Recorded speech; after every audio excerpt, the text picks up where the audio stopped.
السلام عليكم ورحمة الله وبركاته. ازيكم عاملين ايه؟ يا رب تكونوا في احسن حال. والله يا جماعة، انا قبل ما ابدأ الفيديو بس انا عايزة اقول ان انا ما كنتش والله ناوية انزل الفيديو دوت خالص، يعني كنت مترددة جدا. النفسية كانت وحشة جدا من اللي الواحد بيشوفه في التلفزيون. ربنا يكون مع اهل غزة يا رب وينصرهم نصرا عزيزا مقتدرا ان شاء الله باذن الرحمن. ويلا نبدا فيديو بتاعنا النهارده فيديو عن السويس رول. انا اول مره اعمله بجد والله يا جماعه. لو مشيتوا على الخطوات اللي انا هعملها دي، حاجه كده تحفه، حاجه كده جمال، حاجه كده هشه، حاجه كده. عارفين النايتي بتاع زمان؟ عارفين الحاجات اللي بتطعم قوي بتاعت زمان؟ هو ده. طريقتنا النهارده مختلفه جدا. ايه هي؟ باذن الله، اللهم صل وسلم وبارك على سيدنا محمد وعلى اله وصحبه اجمعين. انا المفروض حطيت 4 بيضات. طيب انتوا لو خدتوا بالكم انا حاطه 5. طب ده ليه؟ لان ده بيض بلدي فصغنطط. حطيت 4 بيضات يعتبر من البيضات العاديه. ماشي. حطيت 125 جرام سكر. ركزوا في المقادير دي وانا هكتبها ان شاء الله في الايه في الوصف تحت. طبعا بعد البيض بحط عليه معلقه فانيليا كبيره سايله. سايله يا جماعه، البودر مش بيبقى قد كده مع البيض. الحاجات دي يا جماعه بتبقى بمقادير. مقادير يعني ايه؟ يعني بالميزان. هتعملي بالميزان هيطلع معاكي مظبوط جدا جدا جدا. طيب، هتطلع معاكي مظبوطه وهيطلع معاكي الحاجه كفاءه جدا جدا. حطيت هنا زي ما شفتوا في الاول 4 بيضات، 125 جرام سكر، وطبعا معلقه الفانيليا. وحطيت زي ما انتوا شفتوا كده، ده بونو المحسن الجل، معلقه كبيره محسن جل. هنحط ايه تاني بعد كده؟ معلقه بيكنج باودر. معلقه صغيره، اسفه. معلقه صغيره بيكنج باودر. طبعا انا حاطه في المعلقه الكبيره، ما تعملوش زي، اعملوا ايه بالمقادير زي ما انا قلت لكم كده. معلقه صغيره بيكنج باودر، معلقه كبيره محسن جل. بونو ده جميل، ده لو جبتيه اكياس وحطيتيه بره التلاجة مش هيجرى له اي حاجه، وبيفضل معاكي فتره طويله، صلاحيته حلوه يعني. بتقعدي تضربي كتير، اضربي كتير، اضربي كتير. انا باكد على الضرب الكتير ليه؟ لان السبونج ده، اي سبونج بقى مش ده بس، اي سبونج ضربتي كتير جدا هيطلع معاكي مظبوط قوي قوي قوي. انا حطيت ايه كده دلوقتي؟ النشا. قد ايه نشا؟ 40 جرام نشا يا جماعه. دي طريقه مختلفه عن السبونج اللي انا بعمله كل مره. تمام. دي طريقه مخصصه للسويس رول، اللي هو يعني لكل حاجه بيبقى ليها طريقه. كده بضرب كويس. بعد كده نزلت على فكره ميه، انا نسيت اقول لكم ان انا حطيت ميه. قد ايه ميه؟ 62 ملي. 62 ملي. والازازه الاخيره دي اللي انا حطيت منها ايه؟ ده انا حطيت يعتبر معلقه خل. معلقه خل صغنطوطه برضو. ماشي، صغير، معلقه خل صغيره. طيب يا جماعه، بنضرب كتير لحد ما تحسي ان القوام الحاجات ديت بقت عامله زي الكريمه كده. كريمه، مش كريم شانتيه، لا كريمه كده سايله كده جميله. لونها فاتح. بتبداي بعد كده لما تضربيه كويس تبداي تنزلي الدقيق. الدقيق ده قد ايه؟ 90 جرام دقيق. 90 جرام دقيق. يا دوبك. حاجه كده، طبقه كده رفيعه، احنا مش عايزين طبقه يعني عاليه، لا ده احنا عايزين حاجه رفنطوعه جدا. 90 جرام، 90 جرام دقيق، 125 جرام سكر، 100 62 ملي ميه، 40 جرام نشا، معلقه محسن جل، معلقه بيكنج باودر، ومعلقه صغيره برضو خل. ده كله هينضرب مع بعض لحد ما توصلي معاكي القوام الهش قوي دوت. وبعد كده حصنية 30 في 40 وعلى درجة حرارة 200. طبعا الفرن بيكون متسخن. بتحطيه بالظبط ربع ساعة. بالظبط احسبي لها ربع ساعة، وما تكتريش عن كده عشان ما ينشفش منك. و انا في الجزئيه دي انا بقول لكم قد ايه انا ضربت كتير. يعني انا لما بكرر كده اللقطه ان انا ضربت كتير قوي. الورقه يا دوبك اللي انت هتحطيها يا دوبك للسطح اللي تحت، الوش اللي تحت بتاع الكيك. مش عايزه الجوانب علشان ترتفع معاكي وتبقى كويسه. لكن كل ما انت هتحطي ورقه في الجوانب هيرتفع معاكي وكل حاجه، بس مش هيبقى مكسر حتت مش عارفه ايه. لا احنا عايزين نحافظ على سمكه، على كل حته فيه. بتظبطي. معلش الكاميرا ما كانتش ظاهره قوي. مش ظاهرة بالظبط انا كنت بعمل ايه، بس بحاول ان انا اساوي الخليط دوت في الايه، في الاسبونج في الصينيه. زي ما قلت لكم على درجه حراره 200، ربع ساعه بالظبط، مش عايزينها تنشف منك. طيب انا معلش بعتذر لكم ان الفيديو طويل جدا، بس فعلا الخطوات السويس رول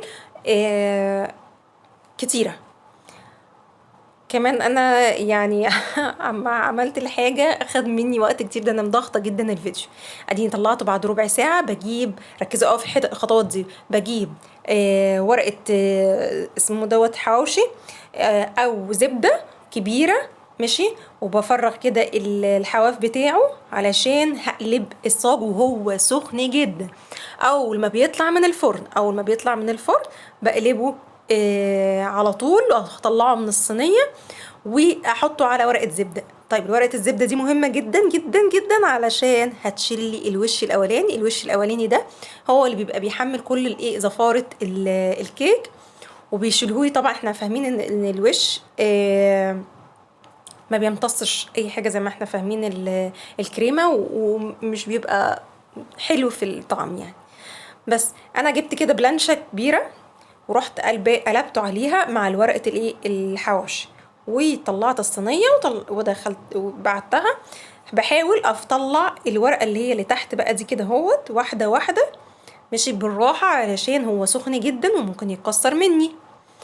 فبعمله بالراحه اهو بالشكل ده، واروح عامله من الناحيه التانية برضو، مش عايزه ان يعني حاجه تتكسر، لان انا كده كده هيتكسر مني برضو. بس لما بيتكسر وهو سخن قوي بيبقى بايخ، لكن لما بيتكسر بقى مع الخطوات اللي جايه انا اللي هفهمها لكم ديت هيبقى ان شاء الله مظبوط معاكي وما تقلقيش برضو. جبت الفوطه ليه؟ علشان تمتص الايه الحراره والعرق بتاعها يعتبر، او البخار الميه بتاعتها، ماشي. وجبت الصينيه ورحت قلباه تاني، معلش بعتذر على هز الشاشه. ورحت ايه قلبته تاني. يبقى انا كده حطيته على ايه؟ على الفوطه مباشره. انا كده حطاه على الفوطه مباشره. طب اني حطيته على الفوطه مباشره ليه؟ لاني انا هبرمه جوه الفوطه. يا جماعه لو عندكم فوطه اقل على قدها اعملي. بصوا الوش طلع كله ازاي، ما شاء الله. انا كنت مبسوطه جدا ان هو طلع بالشكل ده بسرعه على طول، ما تعبنيش. بصراحه ساعدني جدا في حتت بسيطه، هي اللي ايه اللي انا كنت بشيلها بايديا يعني. طيب لو في فوطه اصغر من كده، انا ما كانش عندي والله فوط اصغر من كده، فاستخدمت الفوطه الكبيره ديت. شلت الورقه دي وجبت ورقه تانية نظيفه ورحت حطاها. طب انا حطيت فيها ليه؟ دي كويسه جدا علشان لما اجي الف الرول ما يلزقش الكيك، ما يلزقش في بعضه. دلوقتي هتشوف انا دلوقتي ايه، هلفها عرضي. ممكن ان انت تلفها طولي ما فيهاش مشكله، بس انا هلفها ايه عرضي اهو. بلف واحده واحده، لا واحده واحده واحده واحده لحد ما يتماسك اهو خلاص كده، وابدا الف عليه الفوطه. تمام. لحد ما طب ليه الفوطه برضو؟ قلت علشان تمتص البخار الميه بتاعتها دي اول حاجه. تاني حاجه يعني ثبت الرول كده يمسكوا في بعضه. انا سبته ساعه، سبت الرول ده كده ساعه، مسك في بعضه ما شاء الله ويبرد خالص تماما. اهو قدامكم. هفتحه بقى بالراحه، هتلاقوا متكسر، مش تزعلي مش تخافي. هفتحه بالراحه جدا، وهشيل الورقه اللي فوق. تمام. وهخلي الورقه برضو اللي تحت. طب ليه اللي تحت؟ اللي تحت دي عشان تساعدني في البرم يا جماعه. هي كده كده مفكوكه، كده كده ايه مفكوكه عنها. وهبدا اجيب الكريم شانتيه اللي احنا عملناه. انا عملتها لكم كتير قوي. كريم شانتيه، كوبايه كريم شانتيه عليها ربع كوبايه سكر، عليها كوبايه وربع لبن او ميه وبستري اللي انتي حباه. احسن نوع ريتش يا جماعه، انضف نوع هو. والمضرب، مضرب كل ده متحده، كل ده ايه متحد. فردت الكريم شانتيه، هي ما اخدتش معايا غير كوبايه كريم شانتيه. انتوا متخيلين السويس رول اخد كله معاه هو كوبايه كريم شانتيه. ليه؟ النوعيه كويسه، النوعيه كويسه، هيرمي معاكي و هيديكي طعم حلو قوي. فردت بقى كده الكريمه كويس جدا، ماشي. عليها طبقه مش تخينه ولا هي رفيعه، حلو، طبق كده ايه يعني متوسطه. وجبت كمان معانا ايه، احنا كده كده عايزين نعمله بالكراميل. جبت كراميل وديت حليب، ماشي، مربى حليب. فلما حشيتها بيها كانت تحفه بصراحه، كانت جميله جدا. هي كانت عايزه تحش اكتر بس انا ما كانش عندي كميه كبيره قوي من مربى الحليب دي.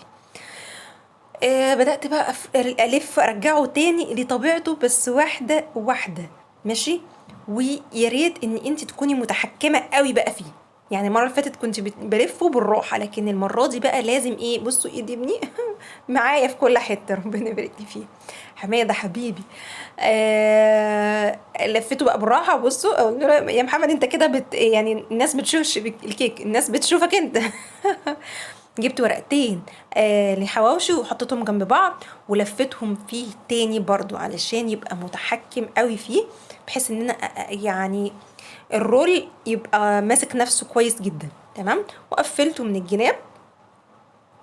وبعدين اجيب اكياس، انا لو عندك ورق فويل استخدمي الورق فويل في لفه. طيب ليه احنا بنعمل كل ده؟ احنا بنتحكم في اللفه نفسها ان هو ما يفكش منك. دي اول حاجه. تاني حاجه، احنا هنحط في الفريزر يوم كامل، ليله كامله. هنحط في الفريزر ليله كامله. لو مستعجله عليه على الاقل 6-7 ساعات، على الاقل 6-7 ساعات. جبت كيس نايلون زي دوت، ورحت حطاه فيه من ناحيه دي، وجبت واحد تاني ولفيته بين الناحيه التانيه، وبرمته برمه كويسه جدا جدا جدا كده اهوت. وبعدين حطيته في الفريزر ليله كامله. تمام. بعد تاني يوم بقى جبته من الفريزر، وجبت الستاند بتاعي اللي هو مثلا الصينيه مثلا دي، وبدات ان انا ايه اطلعه واحده واحده. خلاص انا كده ايه، هو ماسك نفسه وما شاء الله هيبقى حلو قوي قوي قوي. بصوا بس برضو بالراحه، عشان لو في حته من الكريمه ماسكه في الورق ما يتقطعش. الكريمه الورقه ما تاخدش من الكريمه وتاخد من الكيك ورحت ايه قطعه، لا. برضه بفتحه ايه بالراحه. بس برغم من كده ان هو متماسك جدا، انتي حاطه ليله كامله في الفريزر، يعني حاجه كده على بعضها متماسكه. اهو بقى الشكل النهائي اهو. هبدا ان انا ايه اجيب الكريمه وادهنها. تمام. جبت بقيه الكريمه، بقيه الكوبايه اللي احنا استخدمناها في حشو، تدينيها كويس جدا. و طبعا لو انت حاطه الكريمه دي في الفريزر بتستني عليها شويه وتبداي تضربيها تاني بالمضرب علشان ما تكونش ايه مخرزه معاكي او تفصل او. بس هي ما شاء الله الكريمه الريتش مظبوطه جدا جدا جدا. لما طلعتها بصراحه من الفريزر سبتها شويه طبعا عشان تكون مجمده، وبدات اشتغل منها. كانت جميله قوي قوي قوي وظبطت معايا. بتظبطيها بقى بقدر الامكان. يعني بتجلسيها بقدر الامكان من كل الجوانب. طبعا الجانب اللي تحت ده مش مشكله، يعني ان هو مش هيوصل له الكريمه اللي هي القاعده يعتبر، بس اللي هي من حواليها ان انت ايه بتظبطيه، بتجلسيه كويس، اقصد كويس جدا. طيب ايه اللي الخطوه اللي بعد كده؟ اظبطها ازاي؟ اظبط الكريمه ازاي؟ يعني احنا لما بيبقى معانا السكرابر دوت الستانلس فبيظبط الى حد ما. طبعا ديت حلزونيه، اظبطها ازاي؟ جبت بقى فكرت اجيب شفتها برضو على احدى القنوات اللهم صل وسلم على سيدنا محمد. عارفين ورقه بلاستيك من اللي هو الخفيف ده اللي بيبقى زي على الكشاكيل اللي هي السلك، الورقه البلاستيك اللي بتبقى على كشاكيل السلك دي. قطعتها وبدات ان انا اعمل منها سكرابر، وطلعت معايا مظبوطه جدا جدا، انتوا هتشوفوه دلوقتي. ولو وصلتوا للنقطة دي معايا يبقى جزاكم الله خير على استماعكم ليا، وبعتذر جدا على إطالة الفيديو. وما تنسناش بقى بالدعم والشير بالله عليكم. انا والله العظيم بتعب جدا جدا جدا في التصوير وفي المونتاج، يعني الفيديو ده بيتعمل في يومين 3 كمان عشان اظبط و... ومنتج واسجل. كل ده يعني بياخد وقت فعلا جدا ومجهود جدا جدا معايا، ده غير ظبط الكاميرا. وحبيبي بس تعالى كده تعالى كده، كل ده تفاصيل مرهقة جدا جدا جدا. اهي الورقة اللي انا قلت لكم عليها بدأت اهي بجلسها وبتطلع مظبوطة جدا جدا جدا جدا معايا، وبتشيلي كمان الكريمة الزيادة. وقلت اغطيها بايه؟ طبعا احنا قلنا ان هي تبقى بالكراميل، فانا حشيت بحليب مربى الحليب من جوه، وجبت كنت اول مره اجيبه بقى، اللي هو ايه، جيلي التوفي، اللي هو المتحده برضو بيقولوا عليها جيلي. مش كفاءة بصراحة، يعني مش اللي هو احسن حاجة، يعني ما عجبنيش قوي يعني. انا عندي اللي هو الصوص الكراميل نفسه والله تحفة، بس جربت قبل كده ان انا احطه على ال على ال على الكريم، اللهم صل على سيدنا محمد، على جاتو او على تورته، ما ثبتش قوي، ساح مني ووقع وما كانش مظبوط، او عايز تشكيله كده خفيفه وخلاص على كده. لكن الجيلي ده بيدي لون، بيدي ثبات الى حد ما، بس الطعم يعني مش قوي يعني. آه المهم ان انا جلستها تمام كده خلاص. فكنت عايزه انقلها بقى ايه من على الصاج على الشبكه دي، بحيث ان انا ايه اجلسها بقى كلها بالجيلي ده. رحت جبت اللي هي السكرابر الستانلس الكبيره، وحطيتها من تحت منها ونقلتها، وقلبت كده الصينيه بتاعتي الصاج، ورحت حطيت في منها، وبدات ان انا اجيب الايه الجيلي وهجلسها كلها بالجيلي. طبعا كل المراحل دي يا جماعة يعني كنت بعملها بصعوبة. اللي مجرب ان يكون معاه طفل وبيشتغل في الحاجات دي فهيراعي بجد ان انا تعبت قد ايه في الحوار ده يعني. بس ان انا ايه الحمد لله ظبطت معايا وطلعت تحفة تحفة تحفة. انا زوجي قال لي لا لا لا انت مالكيش حل، ده ان شاء الله نفكر نعمل بقى محل بجد. بس انا يعني برجع اقول لنفسي لا، بيتي وولادي والشغل في البيت كويس جدا برضو. افيد الناس من خلال الفيديو، اعلمهم حاجه كويسه، وانا كمان بتعلم. يعني انا بقول لكم انا اول مره اعمل السويس رول ده، ما كنتش اتخيل ان هو هيطلع بالكفاءه دي، والله العظيم ما كنت هتخيل ان هو يطلع بالكفاءه دي. بس الحمد لله ده كرم من عند ربنا وتوفيق من عند ربنا ان يطلع بالشكل والطعم ده. طبعا انا حطيتها كده بحيث ان هي ايه تنزل الزيادات من عليها في الصاج. بس بقول لكم ان الصوص ده طعم روعة، بس برضو بيسيح ومش بيدي، بصوا لونه مطفي عن الجيلي ده. بدأت ان انا ايه افرد الى حد ما يعني، كده من هنا لهنا الحتة الزيادة شوية افردها من هنا، افرد من هنا واظبطها. وبدأت ان انا ايه اخبطها بحيث ان الحاجة الزيادة تروح نازلة في الصاج كله مرة واحدة. آم، انا لما جيت قلت لكم ان التجليس بالجيلي ده بيبقى حلو قوي في الجاتوهات الايه القطعة العادية، هيثبت اكتر وهيدي لون حلو قوي. تمام. هنا مع ان الكيك كان مجمد بس برضو كله نزل الى حد ما فيه. طبعا انت عشان تقطعي حاجه زي كده لازم تسخني السكينه. ازاي؟ حطيها في ميه سخنه وترجعي تقطعي، تحطي في ميه سخنه ترجعي تقطعي. شوفي عشان أنا ما كنتش حاطاها في ميه سخنه فاتكسرت مني عشان هي مجمده. فانا بدات ان انا احط عليها ميه سخنه وبدات اقطع، ميه سخنه واقطع قطع، ميه سخنه واقطع قطع. القطع بتاعتها ما طلعتش كبيره ليه، على قد ما هي طلعت قطع كتير معايا. طلع لي مثلا 7 قطع او 8 قطع كمان. طبعا الهدر ده يا جماعه مش هيتحسب. فالاساسي طلع معايا اللي هو الحلو، طلع معايا 6 او 5. ف اللي طلع مظبوط معايا 6. بصوا في لازم يطلع فيه مشكله، لازم يطلع حاجه وقعت حاجه كسرت، حاجه باظت مني. ف وطلوع الحاجه دي كانت عايزه ان انا اجيب ال اللي هي بتطلع الحاجه، انا مش عارفه اسمها ايه لحد الان. كانت هتساعدني جدا. برضو حسيت ان هي هتنكسر مني، رحت حاطه عليها ميه سخنه ورجعت اقطع، طلعت التقطيع معايا ايه مظبوط. بس كده. وجبت البورد وحطيت عليها قطع الجاتوه ديت. انا بقول لكم ان هي تطلع قطع صغنطوطه كحجما بس عدد كبير، علشان انا عملتها بالعرض. لو كنت عملتها بالطول كانت هتطلع القطعه بتاعتها كبيره. بصوا يعني لازم يطلع فيها هدر، بس والله يعني الحمد لله اللهم لك الحمد. ده توفيق من عند ربنا ان الحاجه تطلع مظبوطه جدا جدا معايا. جبت شوكولاته بيضه وعملت بيها الفراشات ديت، وشويه شوكولاته شيبس اللي هو الذهبي، ورشيت برضو عليها كده بس. ولو وصلت لحد هنا ما تنسناش بقى بالدعم والشير والسبسكرايب. يا رب تكونوا استفدتوا من الفيديو ويكون الفيديو خفيف عليكم، ونشوفكم في فيديو جديد ان شاء الله باذن الرحمن. في فيديو جديد، ولو في اي حاجة اكتبوها لي في الكومنتات، واشوفكم على خير، والسلام.